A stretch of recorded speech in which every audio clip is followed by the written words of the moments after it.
New this morning, Idaho State Police are investigating a deadly crash that happened just after 7 o'clock last night in Parma. 72-year-old Lawrence Handel of Hermiston was walking across Highway 95 near 9th Street when he was hit by the driver of a Mustang. Handel died from his injuries at the scene of the accident. Police say Verwer was traveling at a high rate of speed when he veered onto the sidewalk and hit the victims. Idaho State Police say they don't know if Verwer knew the victims. The coroner says the two had been recently married. A witness says Verwer was speeding on U.S. Highway 96 when he abruptly swerved into Matthew and Amelia Parkinson, who were walking on the sidewalk. The witness also says that Verwer's vehicle did not brake. And in North Idaho, a man died yesterday after he was hit by a pickup truck along Highway 95 just north of Winchester. According to Idaho State Police, 47-year-old Sean Cody was walking along the highway when he stepped out into the roadway and was hit by a passing truck. Authorities tell us she was partially in the lane of travel when a pickup truck struck her and sent her airborne. She died in the hospital, and her friends and family say more could have been done to protect her and keep the incident from ever happening. Mickey Reichert was traveling along this road in Caldwell when she was struck and killed by a pickup truck.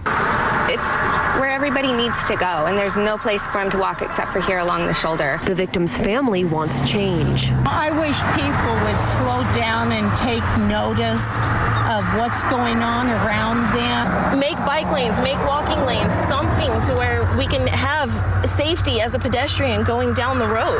If we don't start designing our roads with the most vulnerable user in mind first, then we don't get the types of facilities put down that help everybody be safe. An investigation is underway tonight after a landscaping worker was hit and killed by a car. This happened near Eagle High.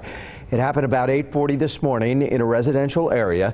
Police say a woman was driving east on Carden Street when she hit the man who was near a landscaping truck and trailer parked along the side of the road. She says a man in a car motioned for her to cross the street and then hit her.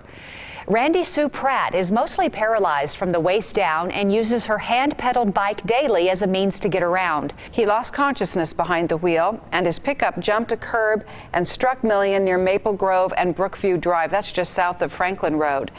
The victim's sister says Million's death is a blow to the family and that her own children are now afraid to walk down the sidewalk.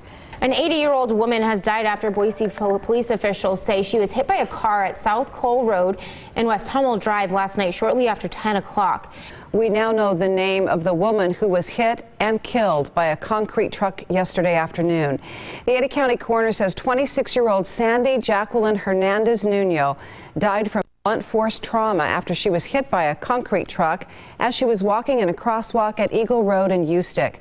Well, we now know the name of the man killed after he was hit by a car near the intersection of Vista Avenue and Targhee Street last night. The Ada County coroner says 58-year-old Sam Willie Jr. was taken to St. Alphonsus in Boise where he was pronounced dead. An update now to a deadly crash in Eagle that killed a bicyclist back in August. 70-year-old Mary Curtis has been charged with misdemeanor vehicular manslaughter.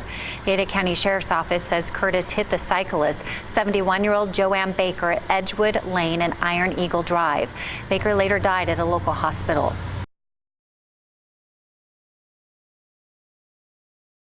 We have an update on the elderly couple that was hit in a Boise crosswalk yesterday afternoon.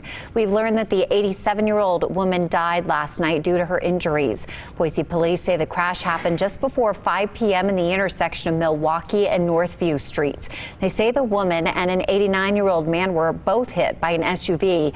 Neither of their names have been released.